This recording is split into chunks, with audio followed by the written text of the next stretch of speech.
All right, Kevin Reeves, we're live. How are Here we you? are. I'm sitting here in like this warm light because I have no sunshine yet. I know the time has changed. Winter is coming. Less Yep, sunlight where you are. I'm absolutely. wearing a sweater because it's cold. Freaking like 50 degrees here. Yeah. Well, So what? awesome. Well, it's always good to be with you. Today we are talking about just Dummy's Guide to Excuses, and today we're focusing on when people don't they don't have the ability to see anything different. Yeah. And yeah, and I brought this up because I just recently had an experience with a friend of mine who was just so unwilling to let go of the past. And we were out, this was my birthday recently, and and he was always saying, "Well, this is the way we are." And I'm just like, like sort of like being petty and bickering. And I was like, you're the only person that I have this sort of combative thing with. Then he's like, well, that's just the way we are. I was like, no, this is not the way we are. I said, I'm telling you, I want something different. I want us to be kinder. I want us to be more friendlier. I want us to have more fun. I don't, I normally do not engage in these sort of conversations with people or have friends in my life that are always that can't change or not open to change or unwilling to let go of. We're all willing, really the people I've chosen to be around to be open for change. Yeah. And it's very frustrating being in a relationship and working with someone who only sees things one way and will not budge. And it causes a lot of conflict and relationship. And I think on jobs, sometimes a lot of chaos in people's lives and at work. Right. Well, and we were talking about the fact that a lot of times, we don't make changes because we're afraid, right? We always have fears. We have things that get in the way because it's like, if I do that, then this, and we come up with all these excuses why. And a lot of times they're fear based. Yeah. But there are those people, and I can be one of them too, I'm sure, because we all have those things that kind of get in the way that we don't really even notice because we just see these things as this is a fact. This is how Right. this thing is. And that's such a dangerous place to be, especially when it comes to relationships or when it comes to things that could really bring us some real fulfillment. Is we are limiting ourselves by just saying there's this one way to do this, and in some ways it's like awesome. You look at like, oh, there's only one way to roast a chicken. Like you have these people who are like this really great chef and they think this is the thing, and maybe that that's awesome that they have this like really strong opinion about this. But when you think about it and you break it down, there's other ways you could try it. And I work part-time just like once a week at a brewery, and I had this guy in the other day, and he was just making fun of the beer in there and making fun of the place. Like, this is not my kind of place. I don't even know how to pronounce any of these beers. And just like I'm a Coors Light guy, and like that's what I drink. And this place is too frou-frou, and this kind of thing. And it's Oh like my he has God. this one opinion about what the beer is and what the environment is and what he fits into. And we do that with a lot of different things. It's not just that he's a bad guy or anything like that. It's just that we have this idea that this is how things are and this is how I relate to them. Period. And there's no flex on it. Right, and it really limits you to exploring and enjoying something new, something different. Right. Um, and when you were talking, it reminded me when I was in my first relationship, my partner became vegan, and this is how extreme the one way was. And he sat me down. He was like, "Well, if we're going to be in this relationship, you got to become vegan too." And I was like, "I'm like, why do I have to become vegan? Why does it have to be this way?" And not only did I have to become vegan, when we had families up in town, they had to eat vegan. We couldn't do anything else. Yeah. Everything had to be vegan, and Right. it limited us. So I ended up becoming vegan, and it really during that experience, I enjoyed it at the time.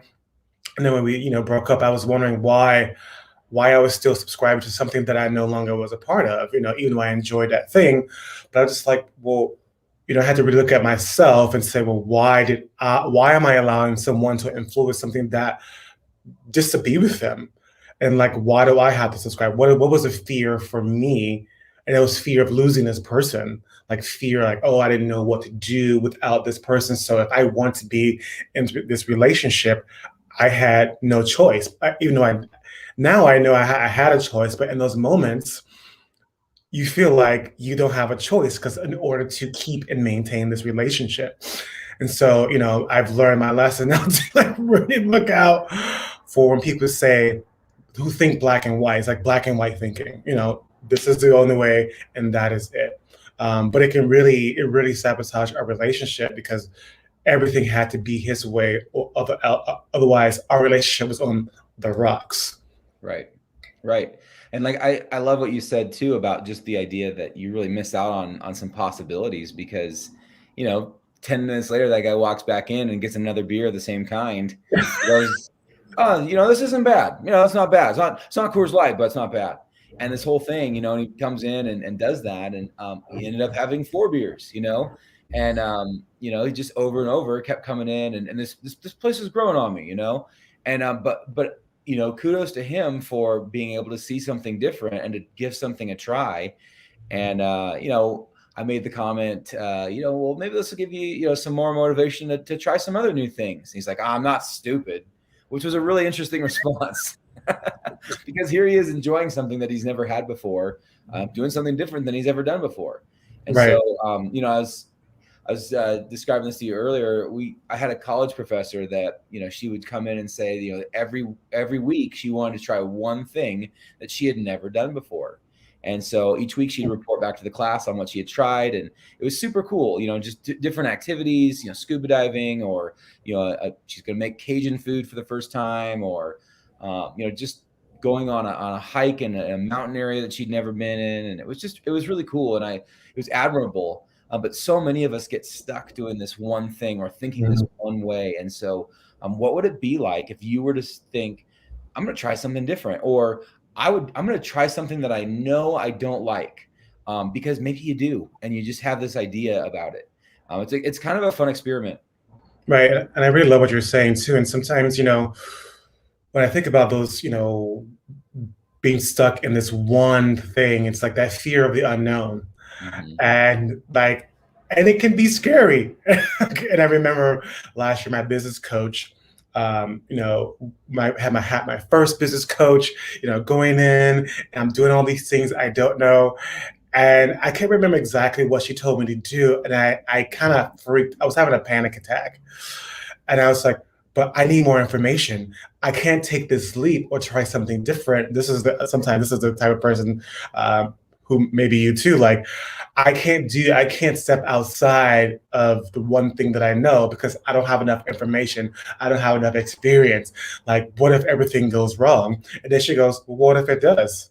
Like, you're not going to die. And I was like, oh, right. Like, I'm going to be okay. Yeah. Even though this feeling of fear, she said, but at the end of the day, you doing the thing or asking this person to be your client or asking this person out is not going to kill you. And I was like, oh, right. She was like, she was basically saying, and when she said this, I was like, whoa. She's like, jump, get to the edge of the cliff and jump. That so many people in life stay on the edge, not wanting to jump, knowing they should be jumping, but live on the edge. I can't do it. Like, this is the edge is comfortable for me, but the edge is not on the other side.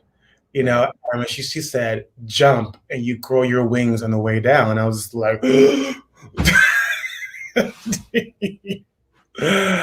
so I had to really dig in about the fear of like where does that come from? And I think a part of that fear was I didn't know many people who jumped. I didn't know many people who took leaps like I was taking. I didn't know. I didn't have other entrepreneur friends at the time who were like making moves, taking risks. I just felt alone. And I think sometimes people stay stuck because they feel alone. They don't have anybody to talk to about this thing that they want to do. Yeah. Yeah. I think that's a great point because, a lot of times we do that. We need that moral support, that person to kind of come alongside of us and to be that person for us. And when we're alone, there's just like that.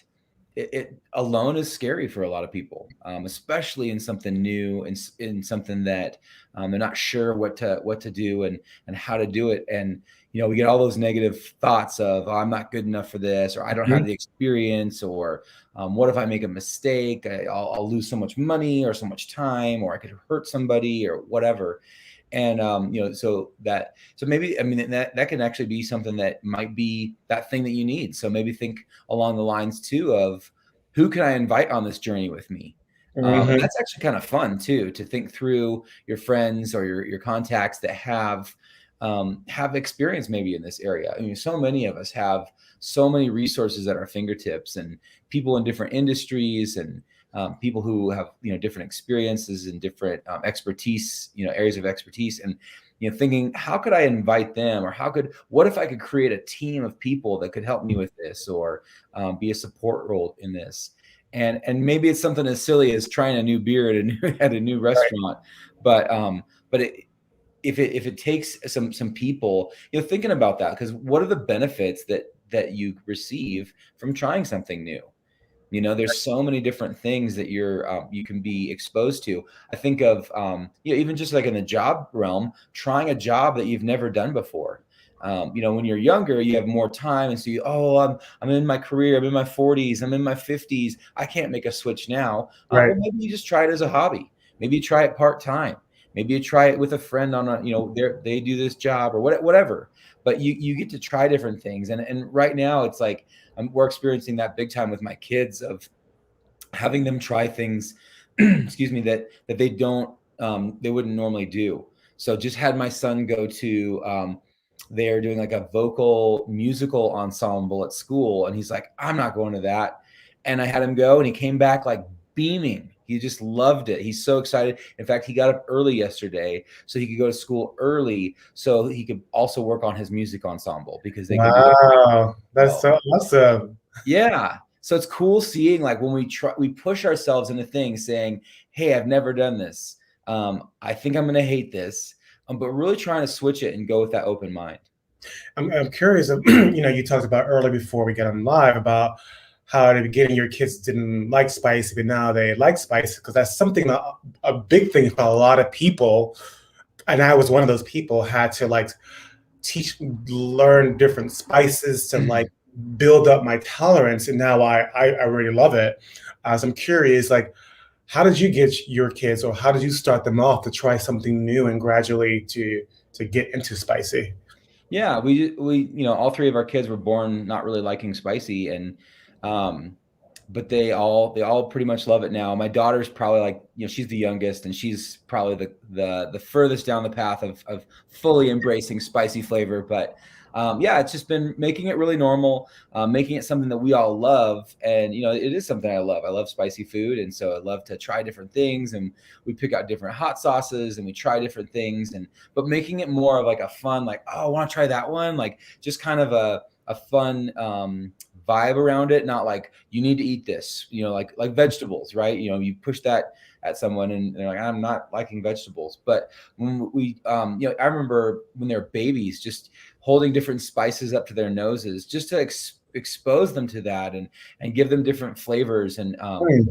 it's just interesting, because so much of this stuff is learned. I mean, people don't wake up when they're a kid, go, I love coffee. But most adults drink coffee.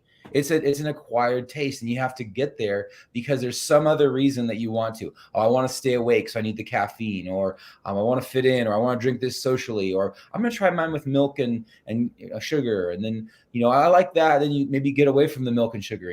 I like my coffee black, and we have all these different ways of kind of working into it.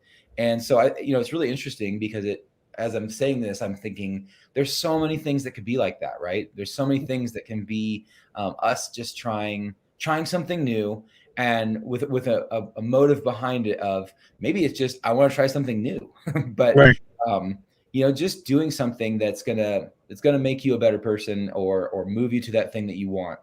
Right. And what I'm getting from you, and like, which is exactly how different people, or how I approach or coaching and stuff like that, like taking these small baby steps that to get to where you need to be or to try something new or to build it like build that muscle, because most of these things trying something new is like building a new sense, building a new muscle, building a new trust, and enrolling your friends and family and people. That's what I did too, like when I became when I had my first business coach, I started to look at my friends. I sat down, I like wrote a list of what friends are entrepreneurs who are actually doing the damn thing. And are Mm, they taking risks? Are they where I want to be? Like, because I wanted to build a support group because I didn't want to do this alone anymore. So slowly and slowly I would reach out to them and like and like just collaborate with them or have an accountability, weekly accountability, and that really really helped because I saw how they were moving, and I saw that's why I found the Loke. I saw my friend make this huge leap, and I was like, I want what she's doing.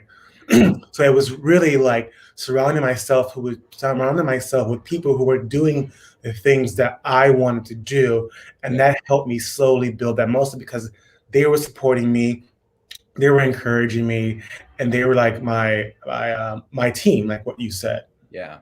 Well, it's funny because what you're describing is very it's the basis of this book called The Proximity Principle. Mm, It's by a guy named Ken Coleman, and he's kind of like more of like a career coach guy, and his whole thing is basically get around people who are doing the job you want to do, and where people are doing it, and you're going to gain a lot of stuff. You're going to gain relationships, you're going to gain experience, you're going to gain you know um, just all the different things that you need. They're going to help you get that job. So if I want to be a radio DJ, I need to hang out with other radio DJs. I need to volunteer. I need to get to events and meet them and become friends with them and hang out in that environment, because being around that is going to help me. So maybe it's like on a Saturday one month, I do a volunteer thing and I meet one of the DJs at the local radio station. Awesome. right. Well, I keep building on that, but you're right. It is that baby step. And it is just, one little step. Try something new. Try one thing that's going to get you a little bit closer to your goal of doing this thing that you think, oh, there's no way I could do that. Yeah. I think the one that comes to mind for me that I'm like, I should just go for that. I've always wanted to do voice acting. I think it'd be so fun. You And, should. yeah. But it's like that thing of, I used to say that when I was like in fifth grade, like I want to be the voice of a cartoon someday. But I think it's one of those things where it's who and it's the experience you have, and so it's just one little step a little bit closer. It doesn't have to like happen overnight. It doesn't have to be this big giant thing, but maybe it is just that one small baby step. Right. And then before you go, I know you have the kids, and I said the same thing with like relationships. Like I surround yourself with people who are in healthy marriages, Mm, not perfect, not trying to be perfect in relationships, but they know they're not perfect yet. They have a good relationship because you learn relationship skills from them. And at least for me, when I started doing that, even in their marriages, they still allow me to be transparent with me. They were not trying to be perfect at all with me. Like this is how we work things out. I remember one time I was with my best friend who's been married for 25 years, and him and his wife, I think they started arguing one day in front of me, and I was like, "Should I?" He's like, "No, you're our friend. This is a part. You're a part. Not like I was a part of it, but this is your learning lesson. Like this is how we work things out, and we want to include you in this." And they worked it out, and I was like, oh, it was uncomfortable. Yet, like, see them resolve their issues like in a very amicable and kind and loving way. I never got that as a kid. I never mm, saw that. And I really learned a lot by watching them not kill each other, but see a healthy relationship yeah, resolve something. And I was like, oh, that's what uh, healthy relationship conflict can be. It was a really good totally. example. It's an outdated thing, but when Wendy and I first got married, we had a mentor couple, um, Oh, and it was really cool. Like I think we stumbled upon them, and I forget how we even like made it work. And we only met with them maybe like 3 or 4 times, but it was super cool going over their house for dinner. But with the intention of, hey, we're about to get married. We'd love to just like these guys have been married for 20 years. and they were super cool. Just the most chill, like awesome, like just good friends with each other, but just great at marriage. And so it's just good to watch others who are doing the thing that you want to do, and they're doing it well. So I love what you're saying. Yeah. Well, I know this is the time. I really appreciate you, Kevin. So we're gonna Yeah, take a you little too. break and come back later on, and we'll let you Yeah, guys know. cool. Well, All right, awesome. guys. Always good to talk with you, Jimmy. It's always good talking with you too. All right, guys.